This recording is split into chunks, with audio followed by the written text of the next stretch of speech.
The Stolen Asset Recovery Initiative has come to the cost really to explain the status of the asset recovery agenda.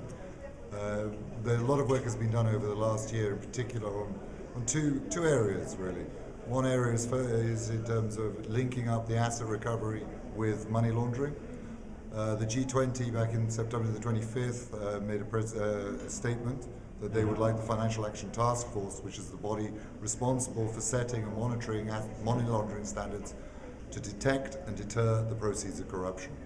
That agenda really tries to link money laundering to the proceeds of corruption. And we're working over the next few months, we're going to be working on the methodologies that can be used by financial centers and developing countries, really to look at the mechanisms by which money laundering facilitates corruption and the flow of funds to financial centers, and how we can work with financial centers and financial institutions in terms of putting in place mechanisms for controlling those funds, monitoring those funds, detecting the flows of corruption, and working on asset recovery.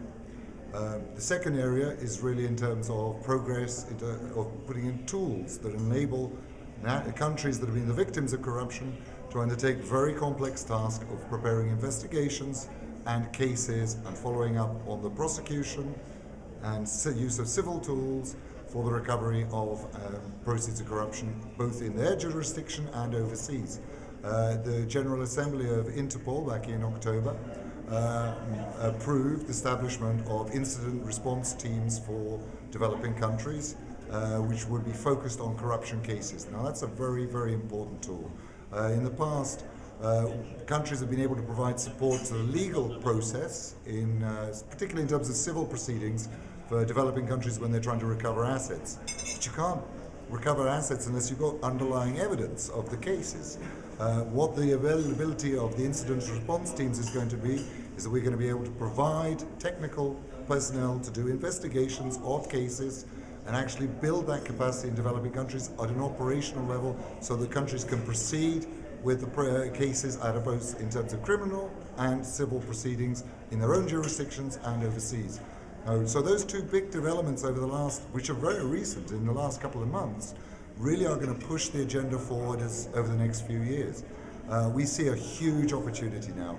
The UNCAC provides a very broad framework for asset recovery. It lays out the basic tools by which the asset recovery process will move forward. But I think now, with these two essential elements, money linked to money laundering and the prevention side and detection side, and the link to actually having the tools to help developing countries undertake investigations, means that we really are able to make progress at an operational level. Now what we need is cases. We need developing countries and financial centers to start saying where the assets are, where the cases are, start much more stronger work on identification, much stronger work in following up on specific cases, and we can really make progress.